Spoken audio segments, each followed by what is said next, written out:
ದಾಸರಹಳ್ಳಿ ವಿಧಾನಸಭಾ ಕ್ಷೇತ್ರದ ಬಾಗಲಗುಂಟೆ ವಾರ್ಡಿನಲ್ಲಿ ಬರುವ ಸರ್ವೆ ನಂಬರ್ 59/2 ಸೈಟ್ ನಂಬರ್ 2 ಮತ್ತು 3ರಲ್ಲಿರುವ ಗಿರೀಶ್ ಗೌಡರವರ ಸ್ವತ್ತಿನ ಮನೆಯ ಬಾಡಿಗೆದಾರರಿಗೆ ವಿನಾಕಾರಣ ಏಕಾಏಕಿ ನುಗ್ಗಿ ಲಕ್ಷ್ಮಿ ಹಾಗೂ ಅವರ ತಂಡ ಹಲ್ಲೆ ಮಾಡಿದ್ದು ಜಾಗಕ್ಕೆ ಅತಿಕ್ರಮಣ ಪ್ರವೇಶ ಮಾಡಿ ತೊಂದರೆ ನೀಡುತ್ತಿದ್ದಾರೆ ಎಂದು ಗಿರೀಶ್ ಗೌಡರವರು ಪೊಲೀಸ್ ಠಾಣೆಯಲ್ಲಿ ದೂರು ದಾಖಲಾಗಿದ್ದು ನ್ಯಾಯ ದೊರಕಿಸಿಕೊಡಿ ಎಂದು ಅಳಲನ್ನ ತೋಡಿಕೊಂಡರು. ಸ್ನೇಹಿತರ ನಮಸ್ಕಾರ, ನಾನು ಗಿರೀಶ್ ಅಂತ. ಏನಿವತ್ತು ಬಗಲಗುಂಟೆ ವ್ಯಾಪ್ತಿ Manikondappa layout survey number 59/2 site number 2 ಮತ್ತೆ 3 ಇದ್ರ ವಿಚಾರವಾಗಿ ಏನು 2 ದಿನದಿಂದ ಆಗಿರ್ತಕ್ಕಂಥ ಘಟನೆಗಳು, ಇದನ್ನ ಸಂಕ್ಷಿಪ್ತವಾಗಿ ಒಂದು ವಿಚಾರ ತಿಳಿಸೋಣ ಅಂತ ನಾನು ಈ ಮಾಧ್ಯಮದ ಮುಂದೆ ಬಂದಿದ್ದೀನಿ. ಸ್ನೇಹಿತರೆ ನೋಡಿ, ಸೇಲ್ ಡೀಡ್ ನಾನು 10/9/2018 ಈ ಪ್ರಾಪರ್ಟಿನ ಪರ್ಚೇಸ್ ಮಾಡ್ತೀನಿ. 18ರಲ್ಲಿ ಪರ್ಚೇಸ್ ಮಾಡ್ತೀನಿ. 18ರಲ್ಲಿ ಪರ್ಚೇಸ್ ಮಾಡಿದ ನಂತರ ಇದಕ್ಕೆ ಸಂಬಂಧಪಟ್ಟ ಟ್ಯಾಕ್ಸ್ ಪೇಡ್ ಇರ್ಬೋದು, ಖಾತಾ ಇರ್ಬೋದು, ಇವತ್ತಿನ ದಿನದವ್ರಿಗೆ ಏನೋ ಈ ಸ್ವತ್ತು ನೋಡಿ, ಇದು ಟ್ಯಾಕ್ಸ್ ಪೇಡ್, ಟಿಲ್ ಡೇಟ್ ಅವ್ರಿಗೆ ಟ್ಯಾಕ್ಸ್ ಪೇಡ್ ಇದೆ. ಓಕೆ, ನಂತರ ಈ ಸ್ವತ್ತು ಬೃಹತ್ ಬೆಂಗಳೂರು ಮಹಾನಗರ ಪಾಲಿಕೆ ಈ ಖಾತಾ, ಓಕೆನಾ. ನಂತರ ಇದು ಇಸಿ ಟಿಲ್ ಡೇಟ್ ಅವ್ರಿಗೆ ನನ್ನ ಪ್ರಾಪರ್ಟಿಗೆ ಇರ್ತಕ್ಕಂಥದ್ದು ಇಸಿ 2004ರಿಂದ till date Girish. Okay, Girish. Okay, ನಂತರ ಇದು ನಾನು ಫಸ್ಟ್ ಕ್ರಯಕ್ಕೆ ತಗೊಳ್ತೀನಿ. ಯಾರಿಂದ? ಲಿಂಗಪ್ಪ ಉರಫ್ ಚಂದ್ರ. ಓಕೆ, ಮಾರಾಟಗಾರರು. ಓಕೆ, ಅವರಿಂದ ತಗೊಳ್ತೀನಿ. ನಂತರ ಅವರ ಎಂಟೈರ್ ಫ್ಯಾಮಿಲಿಯಿಂದ ನಾನು ನೋಡಿ, ಅವ್ರು ಯಾವ್ಯಾವ ಚೆಕ್ ಅಲ್ಲಿ ಎಲ್ಲ ವೈಟ್ ಅಲ್ಲಿ ಅಂದ್ರೆ ಅಕೌಂಟ್ ಇಂದ RTGS ಮಾಡ್ತೀನಿ ಅವ್ರಿಗೆ, ಅವ್ರವ್ರ ಅಕೌಂಟಿಗೆ RTGS ಮಾಡ್ಕೊಂಡು ತಗೊಳ್ತೇನೆ. ನಂತರ ಅವ್ರಿಗೆ ಸಂಬಂಧಪಟ್ಟಂಗೆ ಅವ್ರ ಅಣ್ಣ, ಅವ್ರ ಅಕ್ಕ, ಅವ್ರ ತಂಗಿ ಮಕ್ಕಳು, ಅವ್ರ ಅಣ್ಣನ ಮಕ್ಕಳು ಎಲ್ಲರಿಂದ ನಾನು ಕನ್ಸಿಡರೇಷನ್ ಡೀಡ್ ಮಾಡ್ಕೊಳ್ತೀನಿ. ಒಪ್ಪಿಗೆ ಸಾಕ್ಷಿ, ಓಕೆನಾ. ಅಂದ್ರೆ ಎಂಟೈರ್ ಫ್ಯಾಮಿಲಿ ನನಗೆ ಈ ಪ್ರಾಪರ್ಟಿನ ರಿಜಿಸ್ಟರ್ ಮಾಡ್ಕೊಡ್ತಾರೆ. ಸೊ ತದನಂತರ ಏನಾಗುತ್ತೆ, ಅದಾದ್ಮೇಲೆ ನಾನು BBMP ಸಂಬಂಧಪಟ್ಟಂಗೆ ಏನಿದೆ ಮೂಲ ದಾಖಲಾತಿಗಳು, ಎಲ್ಲಿ ಇದು ಬೇಸಿಕ್ ಏನು ನಮ್ಗೆ ನೀಡಿಸ್ಬೇಕಾಗುತ್ತೆ ಅದ್ರದ್ದು ಎಲ್ಲಾ ದಾಖಲಾತಿಗಳನ್ನ ತಗೊಳ್ತೀನಿ. ನಂತರ ಏನಾಗುತ್ತೆ, 2019ರಲ್ಲಿ ಯಾರೋ ಒಬ್ಬ ಮಂಜುನಾಥ್ ಎಂ ಅಂಡ್ ಬಗಲಗುಂಟೆಯಲ್ಲಿ ಒಂದಷ್ಟು ಜನ ಟೀಮ್ ಬರ್ತಾರ. ಅವಾಗ ಏನಂತ, ಇದು 23/A ಸೊತ್ತಿದೆ ಅಂತ ಹೇಳಿ ಒಂದಷ್ಟು ಅವತ್ತು ಬರ್ತಾರೆ. ಅವತ್ತಿನ ದಿನ ನಾನೇನ್ ಮಾಡ್ತೀನಿ, ಬಂದು ನಾನು ಅವತ್ತೇನ್ ಕಾಂಪೌಂಡ್ ಎಲ್ಲ ಹಾಕಿ ನಾನು ನನ್ನ ಸೊತ್ತಲ್ಲಿ ಇರ್ತೀನಿ. ನಂತರ ಅವ್ರು ಬಂದ್ಮೇಲೆ ಫಸ್ಟ್ ಟೈಮ್ಗೆ ಬಗಲಗುಂಟೆ 2019ರಲ್ಲೇ ಬಗಲಗುಂಟೆಯಲ್ಲಿ ಒಂದು NCR ಮಾಡಿಸ್ತೀನಿ. ಅವತ್ತು ಬಗಲಗುಂಟೆಯಲ್ಲಿ NCR ಮಾಡಿಸ್ತೀನಿ. ಅವತ್ತಿನ ದಿನ ಇರ್ತಕ್ಕಂಥ ಇನ್ಸ್ಪೆಕ್ಟರ್ ಇಬ್ಬರನ್ನ ಕರೆಸ್ತಾರೆ. ಕರೆಸಿ ಅವ್ರಿಗೆ ಹೇಳ್ತಾರೆ, ಏನ್ ಹೇಳ್ತಾರೆ, ಇದು ಸಿವಿಲ್ ಮ್ಯಾಟರ್ ಹಂಗಿರೋದ್ರಿಂದ ಕೋರ್ಟಲ್ಲಿ ಹೋಗಿ ತೀರ್ಮಾನ ಮಾಡ್ಕೊ ಬರ್ಬೇಕು. ಅವ್ರು ಆಲ್ರೆಡಿ ಪೊಸಿಷನ್ ಅಲ್ಲಿ ಇದಾರೆ, ಅವ್ರಿಗೆ ಅವ್ರದೇ ಆದ ದಾಖಲೆಗಳಿದಾವೆ, ಅವ್ರಿಗೆ ಹೋಗಿ ತೊಂದರೆ ಕೊಡಬಾರ್ದು ಅಂತ ಹೇಳ್ಬಿಟ್ಟು ಇನ್ಸ್ಟ್ರಕ್ಷನ್ ಕೊಡ್ತಾರೆ. ಯಾರಿಗೆ? ಮಂಜುನಾಥ್ ಎಂಬವರಿಗೆ. ಸೊ ತದನಂತರ ನಾನು ಅವತ್ತಿನ ದಿನ ಕಂಟಿನ್ಯೂ ಮಾಡ್ಕೊಂಡೇ ಬಂದಿರ್ತೀನಿ. 2020ರಲ್ಲಿ ಇವನ್ ಏನ್ ಮಾಡ್ತಾನೆ, ಕೇಸ್ ಫೈಲ್ ಮಾಡ್ತಾರೆ. 2020ರಲ್ಲಿ ಕೇಸ್ ಫೈಲ್ ಮಾಡಿದಾಗ ನಾನು ನನ್ನ ಡಾಕ್ಯುಮೆಂಟ್ ಸಬ್ಮಿಟ್ ಮಾಡ್ತೇನೆ. ಅವಾಗ ಏನಾಯ್ತು, ನನ್ನ ಡಾಕ್ಯುಮೆಂಟ್ ಸಬ್ಮಿಟ್ ಮಾಡಿ 3 ನೋಟಿಸ್ ಬಂದಿರುತ್ತೆ, ನನಗೆ ಸಮನ್ಸ್ ಬಂದಿರುತ್ತೆ, ಸಬ್ಮಿಟ್ ಮಾಡ್ತೀನಿ. ಡಾಕ್ಯುಮೆಂಟ್ ಸಬ್ಮಿಟ್ ಮಾಡೋದ್ರಲ್ಲಿ ಕೇಸ್ ವಾಪಸ್ ತಗೊಳ್ತಾನೆ, ಕಾರಣ ಗೊತ್ತಿಲ್ಲ. ಆಮೇಲೆ ಗೊತ್ತಾಗುತ್ತೆ ನನಗೆ ಅದ್ ಏನಕ್ಕೆ ತೆಗೆದಿದ್ದಾನೆ ಅಂತಂದ್ರೆ, ಇದೇ ಬಗಲಗುಂಟೆ ವ್ಯಾಪ್ತಿಯಲ್ಲಿ ಒಬ್ಬರಿಗೆ ವ್ಯಾಪಾರ ಮಾಡ್ತಾನೆ 15 ಲಕ್ಷಕ್ಕೆ ಸೈಟ್ ನ, ನಾನೇ ಇರೋದು ಈ ಜಾಗದಲ್ಲಿ ಅಂತ ಹೇಳಿ ವ್ಯಾಪಾರ ಮಾಡ್ತಾನೆ. ಆ ವ್ಯಾಪಾರ ಮಾಡ್ಕೊಂಡಂತ ವ್ಯಕ್ತಿ ನನಗೆ ಫೋನ್ ಮಾಡ್ತಾರೆ, ಗಿರೀಶ್ ಗೌಡ್ರೆ ಇದು ಏನೋ ಪ್ರಾಪರ್ಟಿ ನನಗೆ ದುಡ್ಡು ಕೊಡ್ಬೇಕಾಯ್ತು, ನಾನು ತಗೊಂಡಿದ್ದೀನಿ, ನೀವಿದ್ದೀನಿ ಅಂತ ಹೇಳ್ತೀರಾ ಅಂತ.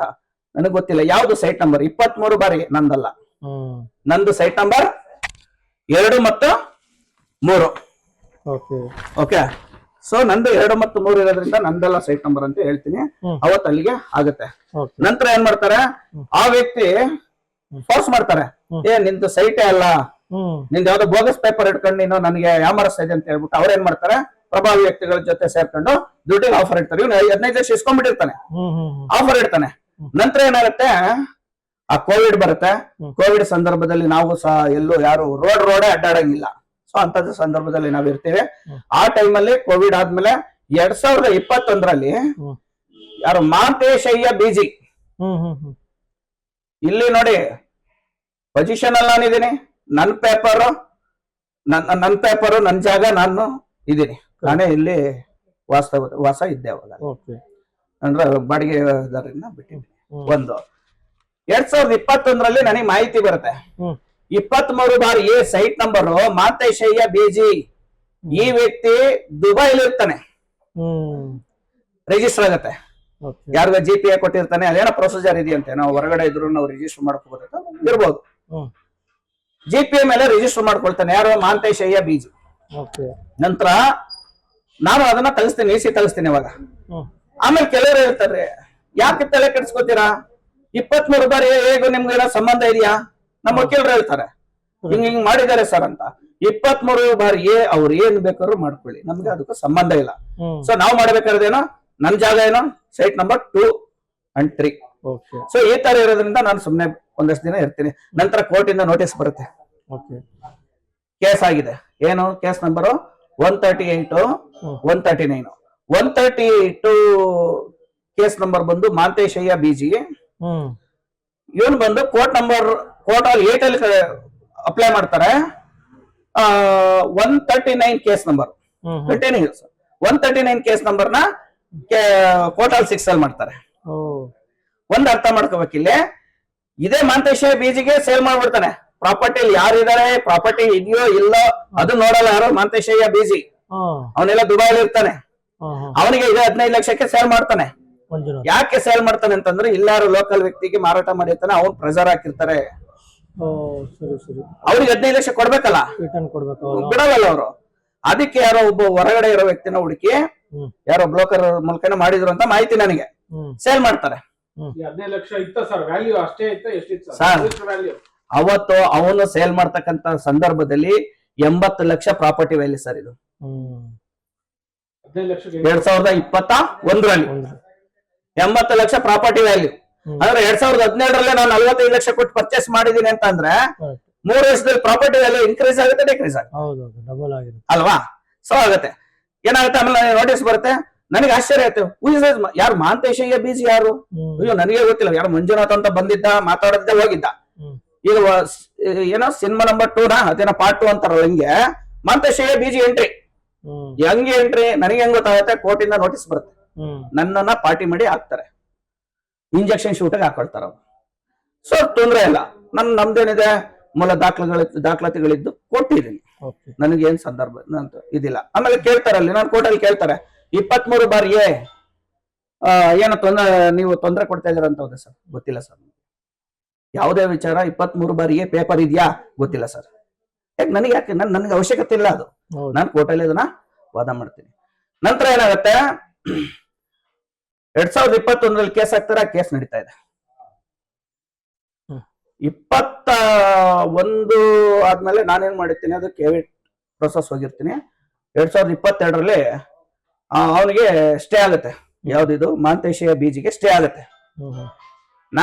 ನನಗೇನು ಅಭ್ಯಂತರನೇ ಇಲ್ಲ, ಸ್ಟೇ ಕೊಡ್ತಾ ಇರೋದು ನನಗೇನು ಅಭ್ಯಂತರ ಇಲ್ಲ. ಕಾರಣ ಯಾಕೆಂದ್ರೆ 23 ಬಾರಿ ಹೇಗೂ ನನಗೂ ಸಂಬಂಧ ಇಲ್ಲ.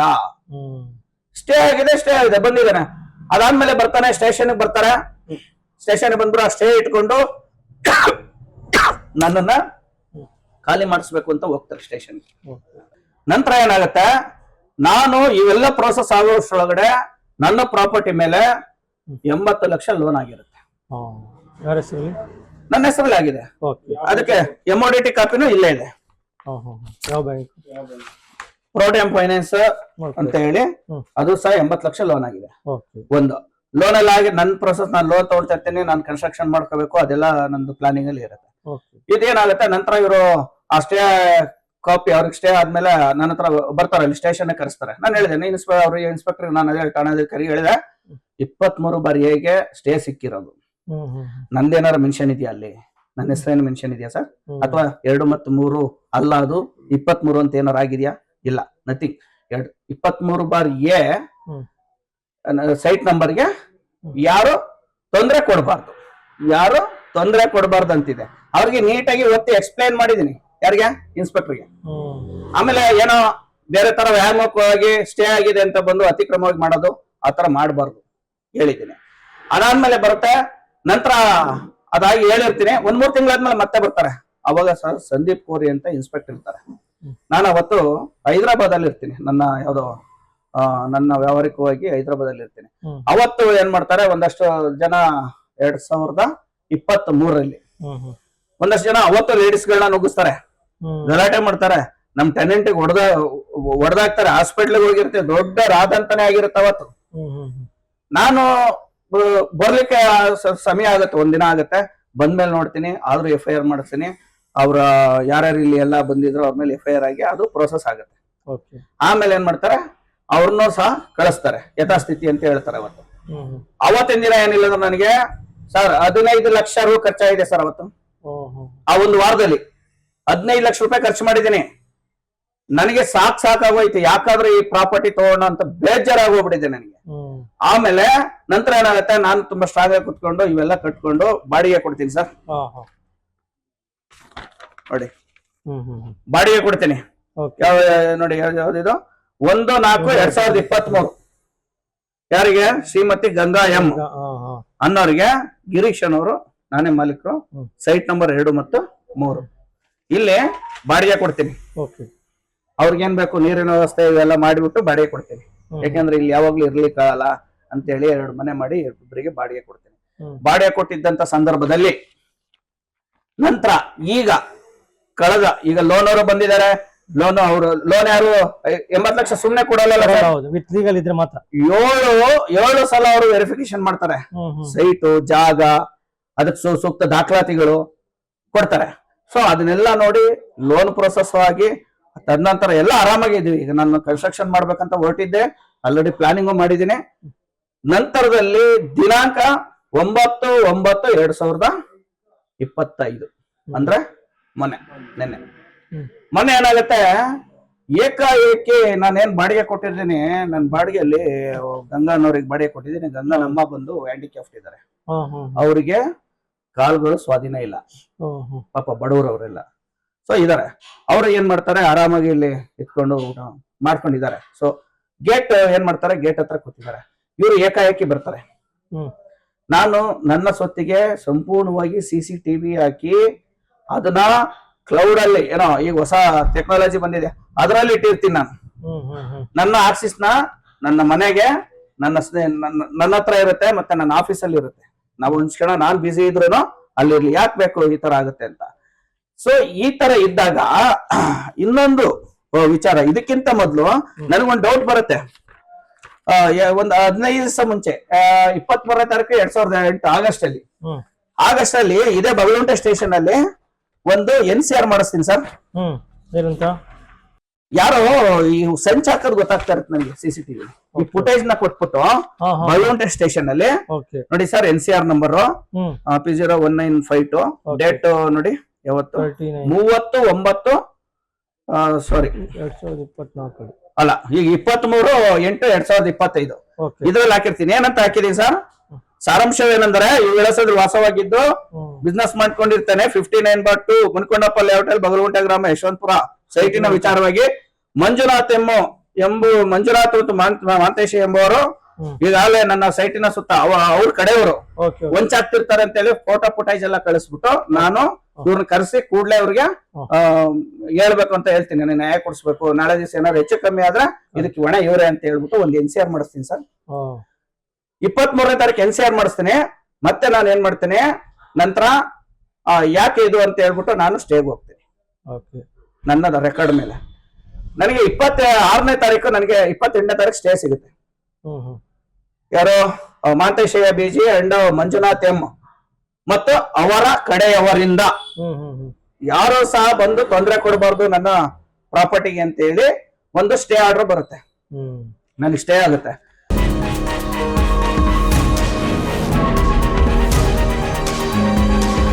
ದಾಸರಹಳ್ಳಿ ವಿಧಾನಸಭಾ ಕ್ಷೇತ್ರದ ಬಾಗಲಗುಂಟೆ ವಾರ್ಡಿನಲ್ಲಿ ಬರುವ ಸರ್ವೆ ನಂಬರ್ 59/2 ಸೈಟ್ ನಂಬರ್ 2 ಮತ್ತು 3ರಲ್ಲಿರುವ ಗಿರೀಶ್ ಗೌಡರವರ ಸ್ವತ್ತಿನ ಮನೆಯ ಬಾಡಿಗೆದಾರರಿಗೆ ವಿನಾಕಾರಣ ಏಕಾಏಕಿ ನುಗ್ಗಿ ಲಕ್ಷ್ಮಿ ಹಾಗೂ ಅವರ ತಂಡ ಹಲ್ಲೆ ಮಾಡಿದ್ದು, ಜಾಗಕ್ಕೆ ಅತಿಕ್ರಮಣ ಪ್ರವೇಶ ಮಾಡಿ ತೊಂದರೆ ನೀಡುತ್ತಿದ್ದಾರೆ ಎಂದು ಗಿರೀಶ್ ಗೌಡರವರು ಪೊಲೀಸ್ ಠಾಣೆಯಲ್ಲಿ ದೂರು ದಾಖಲಾಗಿದ್ದು, ನ್ಯಾಯ ದೊರಕಿಸಿಕೊಡಿ ಎಂದು ಅಳಲನ್ನ ತೋಡಿಕೊಂಡರು. ನಂತರ ಆ ಸ್ಟೇ ಆದ್ಮೇಲೆ ನಾನು ನನ್ನ ಪಾಡಿಗೆ ನಾನು ಇರ್ತೀನಿ. ಅಲ್ಲಿ ಯಾರೋ ಅಡ್ಡಾಡೋದು ಎಲ್ಲ ಬಂದು ಹಂಚಾಕೋದು ಇದೆಲ್ಲ ನನಗೆ ಮಾಹಿತಿ ಗೊತ್ತಿರುತ್ತೆ. ಸೊ ನಾನು ಲೋಕಲ್ ಸ್ಟೇಷನ್ ಇಂಟಿಮೇಶನ್ ಇರ್ತೀನಿ ಸರ್, ನಾಳೆ ದಿವಸ ಹೆಚ್ಚು ಕಮ್ಮಿ ಆದ್ರೆ ನೀವೇ ಅಂತ ಅವರು ವಾರ್ನ್ ಮಾಡ್ತಾರೆ. ಆ ಫುಟೇಜ್ CD ಗಿಡಿ ಎಲ್ಲ ಸ್ಟೇಷನ್ ಅಲ್ಲಿ ಕೊಟ್ಟಿದ್ದೀನಿ.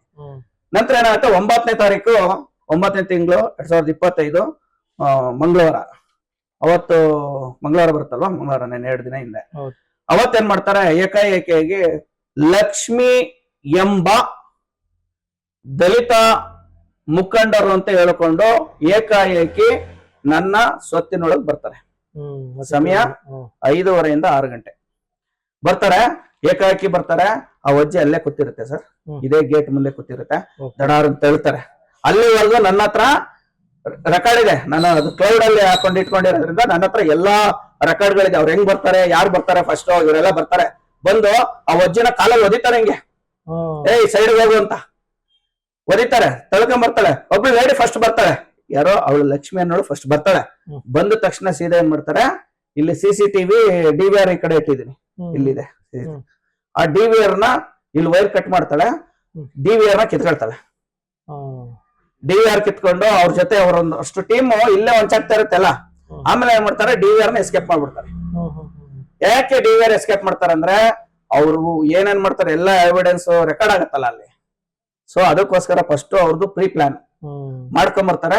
ಆಮೇಲೆ ಇವ್ರು ನನ್ನ ಬಾಡಿಗೆದಾರರಿಗೆ ಧಮಕಿ ಹಾಕ್ತಾರೆ. ನನ್ನ ವಿಡಿಯೋದಲ್ಲಿ ನೀಟಾಗಿ ಆ ವಿಡಿಯೋಗಳು ಕೊಟ್ಟಿದ್ದೀನಿ ನೋಡಿ. ಏನಂತ ಹೇಳ್ತಾಳೆ ಲಕ್ಷ್ಮಿ ಅನ್ನೋ ಹೇಳ್ತಾಳೆ, ನೋಡಮ್ಮ ಇಮಿಡಿಯೇಟ್ ನೀನು ಖಾಲಿ ಮಾಡ್ಬೇಕು, ಇದು ಸೈಟ್ ನಂದು, ನೀವ್ ಯಾಕಿದ್ದೀರಾ ಇಲ್ಲಿ, ನಾನು ಒರಿಜಿನಲ್ SC ಇದೀನಿ, ಜಾಸ್ತಿ ಏನಾದ್ರು ಗಾಂಚಾಲಿ ಮಾಡಿದ್ರೆ ನಿನ್ ಮೇಲೆ ಜಾತಿ ನಿಂದನೆ ಕೇಸ್ ಹಾಕ್ತೀನಿ, ಅಟ್ರಾಸಿಟಿ ಕೇಸ್ ಹಾಕ್ತೀನಿ. ಗೊಬ್ಬರಿಸ್ತಾಳೆ. ಹ್ಞೂ ಅಂತ ಭಾರಿ ಜೋರ್ ಮಾಡ್ತಾಳೆ. ಆಚೆ ಹಾಕ್ಬೇಕು. ಅವ್ರ ಕಾನ್ಸೆಪ್ಟ್ ಏನೋ, ಅವ್ರನ್ನ ಆಚೆ ಹಾಕ್ಬಿಟ್ಟು ಅವ್ರು ಕುತ್ಕೋಬೇಕಿಲ್ಲಿ. ಆಮೇಲೆ ಇವ್ರದ್ದು ಸಂಗಡಿಗಳು ಬಂದ್ಬಿಡುತ್ತೆ, ಒಂದು 7-8 ಜನ ದಿಢೀರ್ ಅಂತ ಬಂದ್ಬಿಡ್ತಾರೆ. ಎಲ್ಲ ನೀಟಾಗಿ ಸ್ಯಾರಿಗಿರಿ ಹಾಕ್ಯಂದು ಲಿಫ್ಟಿಕ್ ಹಾಕ್ಯಂದ ಬಂದಿದ್ದಾರೆ. ಎಲ್ಲ ರೆಕಾರ್ಡ್ ಇದೆ ನನ್ನ ಹತ್ರ.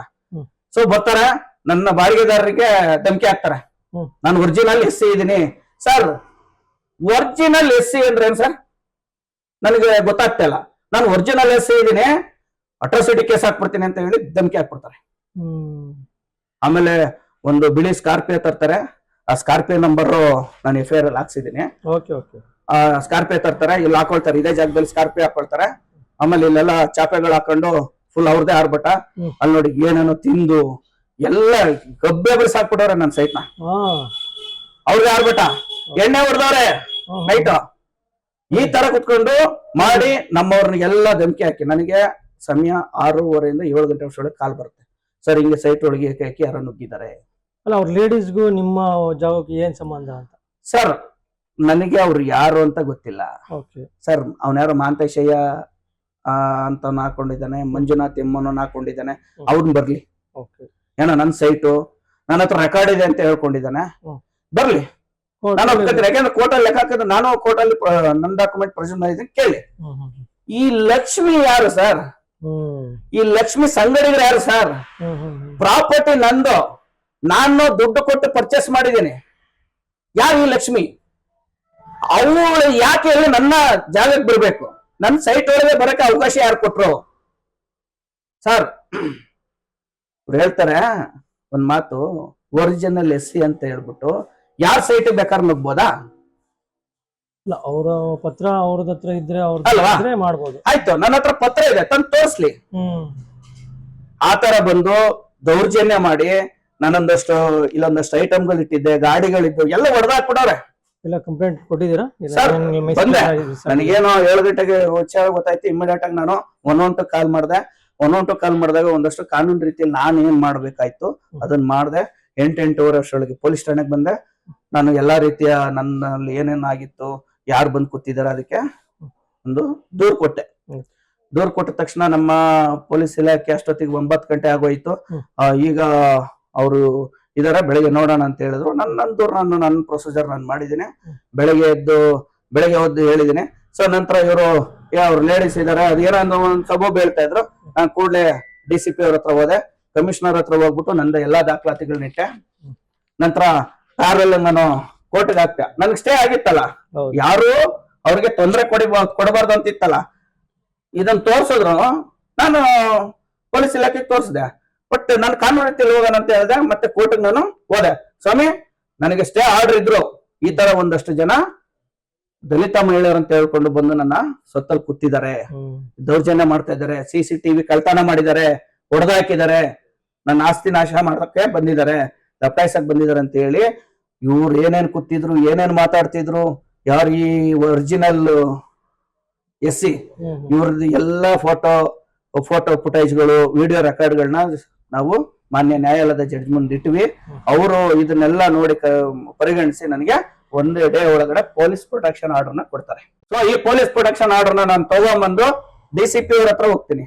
DCP ಸಾಹೇಬ್ರ ಹತ್ರ ಹೋಗಿ ನನ್ನೆಲ್ಲ ರೆಕಾರ್ಡ್ಗಳು ಅವರಿಗೆ ಬಿಚ್ಚಿಟ್ಟು ಹೇಳಿದಾಗ ಅವರು ಕೂಡಲೇ ತಕ್ಷಣ ನಾವು ಸ್ಥಳೀಯ ಪೊಲೀಸ್ ಠಾಣೆಗೆ ಫೋನ್ ಮಾಡಿ, ಇದೇನಿದೆ ಈ ತರ ಆಗ್ತಾ ಇದೆ, ಇವ್ರು ಬರಬಾರ್ದು, ಅವ್ರು ಆಲ್ರೆಡಿ ಇದಾರೆ, ಏನೇ ಸಿವಿಲ್ ತ್ಯಾಜ್ಯ ಇದ್ರು ಕೋರ್ಟಲ್ಲಿ ಬಗೆಹರಿಸ್ಕೊಳ್ಳಿ ಅಂತ ಹೇಳಿ ಕೂಡಲೇ ನಿನ್ನೆ ಸಂಜೆ ಬಂದು ಅವ್ರನ್ನೆಲ್ಲ ಕಳಿಸಿ ನನಗೆ ಇವತ್ತು ಸ್ವಾಧೀನ ಬಿಟ್ಟು ನನ್ನ ಸುತ್ತಿನಲ್ಲಿ ಏನೇನು ಸಮಸ್ಯೆಗಳಿರ್ತದೆಲ್ಲ ನಕಲಿಸಿ ಅವ್ರನ್ನೆಲ್ಲ ಆಚೆ ಕಳಿಸಿ ಅವ್ರ ಮೇಲೆ FIR ಆಗಿದೆ, ಗಾಡಿ ಮೇಲೆ FIR ಆಗಿದೆ, ಗಾಡಿ ನಂಬರ್ ಹಾಕಿದೀವಿ.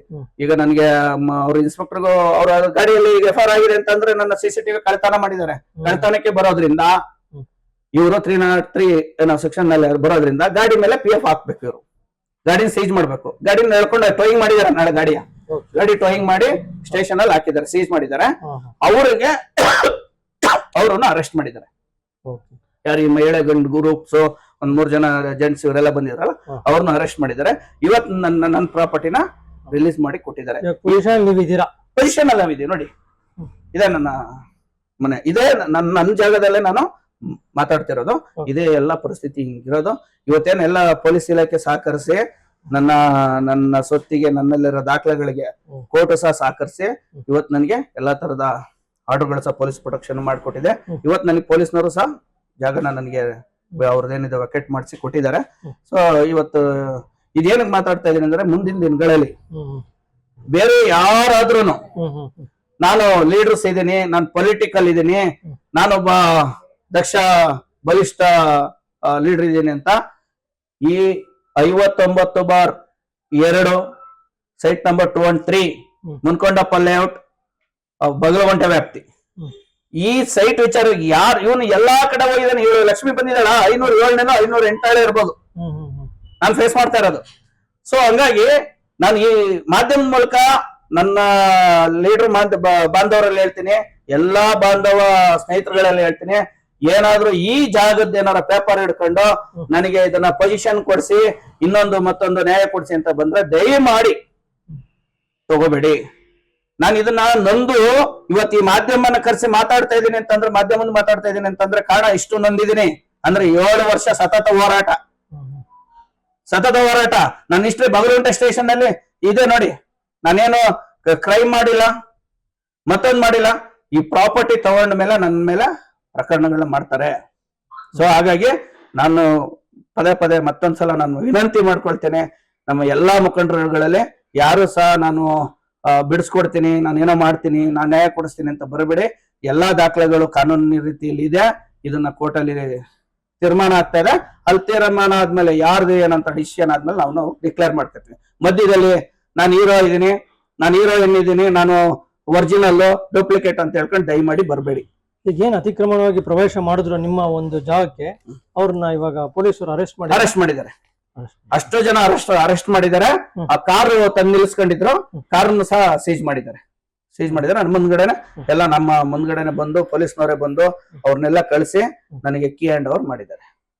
ಸೊ ಇದು ಏನಕ್ಕೆ ವಿನಂತಿ ಅಂತಂದ್ರೆ, ಇದು ಇಷ್ಟೆಲ್ಲ ಅನುಭವಿಸ್ತಿರೋದು ತುಂಬಾ ಕಷ್ಟದಲ್ಲಿದ್ದೀನಿ ಸರ್, ಕಷ್ಟದಲ್ಲಿದ್ದೀನಿ. ಇಂಥ ಸಮಸ್ಯೆ ಪ್ರತಿ ಸಲ ಬರೋದು, ಕೇಸ್ ಮಾಡೋದು, ಅವ್ರೊಂದಷ್ಟು ಜನ ಕರ್ಸೋದು, ಈ ತರ ಆಗ್ತದೆ. ನ್ಯಾಯಾಲಯದಲ್ಲಿದೆ, ಅದೇನ್ ಬಗೆಹರಿತ ಅದು ಕೋರ್ಟಲ್ಲಿ ಬಗೆಹರಿಲಿ. ದಯಮಾಡಿ ಯಾರು ಬರಬೇಡಿ. ಇದು ಹೇಳ್ತಾ ನಾನು 2 ಮಾತು ಮುಗಿಸ್ತೀನಿ. ನಮಸ್ಕಾರ.